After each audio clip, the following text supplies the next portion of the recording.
이어서 뉴스 이때이 코너입니다. 최근 포항시청 소속 6급 공무원이 이 시유재산 횡령 혐의로 구속이 됐는데요. 이 해당 공무원이 빼돌린 공금 규모가 당초 확인됐던 13억 원보다 훨씬 많은 20억 원에 이르는 것으로 나타났습니다. 사건을 수사 중인 경찰은 추가 범행 여부와 함께 내부 조력자가 있는지 등을 집중 조사하고 있는데요. 관련 소식 문석준 기자와 함께 살펴보겠습니다. 문 기자. 네, 시유재산 횡령 혐의로 구속이 된 포항시청 소속 공무원의 횡령 금액이 갈수록 늘고 있다고요? 그렇습니다. 사건을 수사 중인 경찰은 포항시청 6급 공무원 A씨가 시유지 매각 과정에서 가로챈 공금이 20억 원에 달한다고 밝혔습니다. 네. 이는 경북도가 감사를 통해 적발한 13억 1천만 원보다 7억 원가량 많은 액수인데요. 이 경찰은 이 공무원이 5년 이상 같은 자리에서 일해왔던 만큼 횡령액이 더 있을 수 있다고 보고 현재 조사를 진행하고 있습니다. 이와 함께 내부에서 공모하거나 조력한 인물이 없는지도 확인하고 있는데요. A씨는 지금까지 내부 공모자 등은 없다고 진술한 것으로 알려졌습니다. 예. 이번 사건이 감사를 통해서 확인이 된 건가요? 그렇습니다. 경북도는 지난달 4일부터 22일까지 포항시를 상대로 종합 감사를 벌였습니다.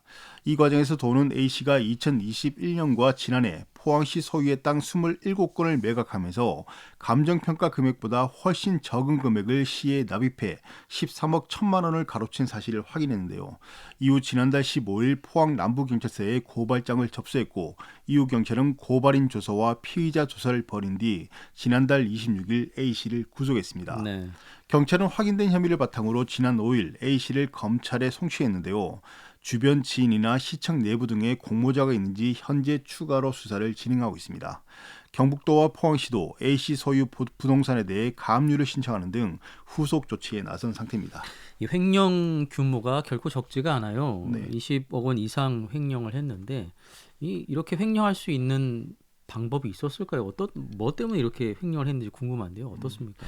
네, 그동안의 취재를 종합하면 A씨는 시소유 부지를 매각할 때 포항시 명의의 여러 계좌를 이용해 돈을 빼돌린 것으로 나타났습니다. 예.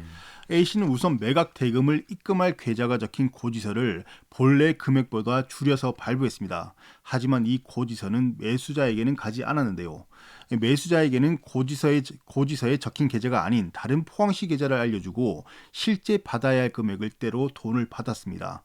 이 매수자는 별 의심 없이 고지서에 적힌 계좌로 돈을 입금했는데요. 이때 A씨는 매수자가 보낸 돈을 자기가 다시 가져오는 방식으로 돈을 가로챈 겁니다. 예.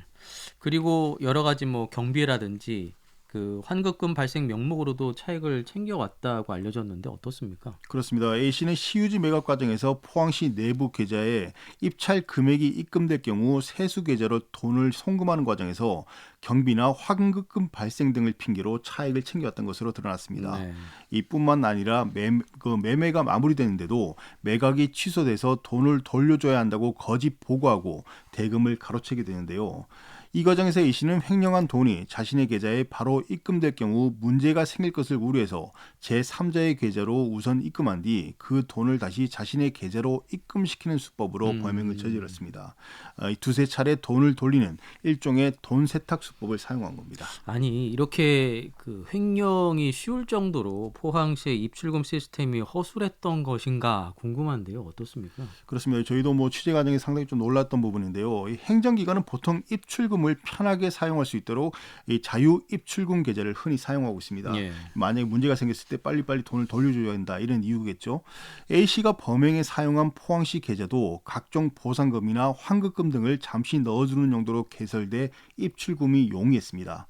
A씨는 이를 악용해서 매수자가 시 계좌에 돈을 넣도록 유도해 이를 자기가 빼낸 뒤 다시 원래 계좌로 넣는 수법을 사용한 겁니다. 게다가 수를 헤아리기 힘든 포항시 계좌의 특성도 작용한 것으로 보이는데요. 각종 세금을 납부해 보신 분들은 아시겠지만 포항시 계좌는 50만 시민을 대상으로 개설되기 때문에 그 숫자도 어마어마합니다. A씨는 이런 많은 계좌를 활용하면 다른 사람들의 눈에 띄지 않고 범행을 저지를 수 있다고 판단했던 것 같습니다. 예. 게다가 이 A 씨가 한 부서에서 6년 가까이 근무하면서 이번 사태가 좀 예견됐던 것이 아니냐 이런 이야기도 나오고 있다면서요. 그렇습니다. 뭐 뒤늦은 분석이긴 하지만 그런 분석도 나오고 있는데요. 6급 공무원으로 계장급인 A씨가 재정관리과에서 근무를 시작한 건 지난 2017년 11월입니다. 이후 A씨는 올해 7월 4일까지 무려 5년 8개월을 같은 자리에서 일했는데요. 6년 가까이 포항시 재산 처분 업무를 도맡아 처리하면서 여러 허점을 발견한 것으로 추정됩니다. 게다가 상급자인 과장이나 다른 동료 및 하위직들은 보통 1년에서 2년 정도면 다른 부서로 이동하는데요. 이 때문에 A씨는 예금 계좌를 사실상 독점적으로 관리해왔고 이 동료들이 비위 사실을 눈치채지 못한 이유로 작용했던 것으로 보입니다. 예. 그 주변에서는 A 씨에 대해서 뭐 좋게 평가를 하고 있는 것 같던데요. 그렇습니다. 이 주변 동료들의 A씨에 대한 평가는 전체적으로 나쁘지 않았습니다. 네. 이 고향으로 알려진 연일 쪽에 부모가 물려준 상당한 땅이 있어서 부유하고 또 동료들에게는 베푸는 편이라는 평가가 많았는데요. 일처리도 괜찮은 편이어서 A씨는 행안부가 주는 상을 수상하게 됐습니다. 네. 하지만 A씨의 행동은 결국 악어의 눈물 이런 평가가 나오고 있습니다. 이 자신의 범행을 숨기기 위해서 여러 상황을 미리 설정해 마치 좋은 사람이자 일 잘하는 공무원으로 포장해왔다 이런 평가인 거죠. 나름대로 A 씨가 주변 관리에 상당히 공을 들였다 이렇게 볼 수 있을 텐데요. 네네. 포항시 내부에서 그 A 씨의 조력자가 없었을까요? 예, 현재 경찰이 가장 집중적으로 확인하는 부분 중 하나도 바로 내부 조력자의 여부입니다. 예. A씨가 실무 책임자이긴 하지만 범행을 혼자서 모두 저지르기엔 상당한 무리가 있어 보이는 것이 사실이기 때문인데요. 게다가 그 포항시 계좌 여러 개를 활용하는 과정에서 윗선이나 부하 직원들이 이상한 점을 느끼지 못했다는 점도 상당히 수상하죠. 이로 인해 일부에서는 윗선이나 동료들이 눈 감아주지 않았다면 이런 일이 발생할 수 없었다는 지적도 하고 있습니다. 네. 앞서 말씀드렸듯 A씨는 현재 단독 범행이다 이렇게 주장하고 있는데요. 조력자 여부는 경찰 수사를 통해 정확히 밝혀질 것으로 보입니다. 예. 자, 이런 가운데 포항시의 대응과 조치도 도마에 오르고 있는데요. 이 뒤늦게 전 부서의 예금 계좌 조사에 나서는 등 소위 그 소 잃고 외양간 고친다 이런 지적이 나오고 있어요. 그렇습니다. 사건이 불거지자 포항시는 부랴부랴 모든 부서의 예금 계좌를 조사하며 비슷한 사건이 또 있는 건 아닌지 확인하고 있습니다. 네. 이와 함께 회계 시스템 개편도 추진하고 있는데요. 앞으로는 소액의 입찰 보증금이라도 공무원이 직접 출금할 수 없는 가상 계좌를 이용해서 받기로 했습니다. 회계 부정을 원천 차단하겠다는 의도로 풀이됩니다. 예. 포항시의회도 행정사무 조사를 통해서 포항시와 공무원의 위법성 또 책임성을 조사하기로 했죠. 그렇습니다. 포항시의회는 지난 5일 임시의 본회의를 열고 포항시 시유재산 매각 과정에서의 비위 등 이런 행정사무조사 발의안을 의결했습니다. 이번 임시회는 당초 회기 일정에는 없었지만 이번 사건이 불거지면서 긴급히 소집됐습니다. 네. 포항시의회는 자치행정위원회 위원들로 특별조사위원회를 꾸렸는데요. 12월 말까지 포항시와 해당 공무원의 업무 추진에 대한 위법성과 책임성을 조사하는 등 진상규명에 나설 방침입니다. 예. 이를 계기로 해서 공유재산 관리라든지 관련한 뭐 시스템 전반에 대해서도 좀 조사를 해야 되지 않을까 싶은데요. 어떻습니까? 그렇습니다.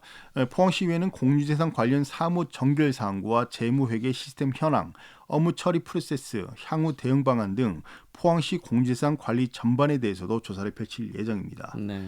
이와 함께 포항시의 횡령액에 대한 환수 조치 방안도 따져 물을 방침인데요.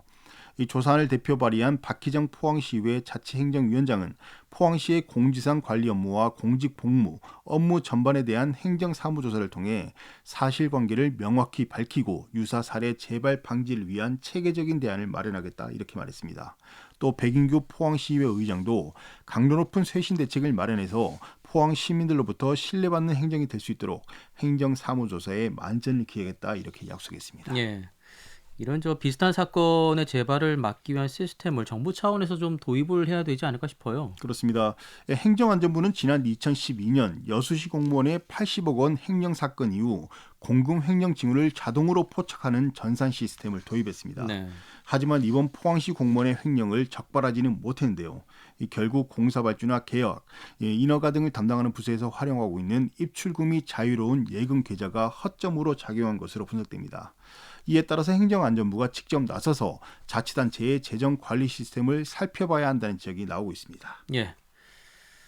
뉴스 이데이 오늘은 포항시 공무원의 시유재산 매각 비위에 대해서 함께 좀 살펴봤습니다. 문석준 기자였습니다. 고맙습니다. 네.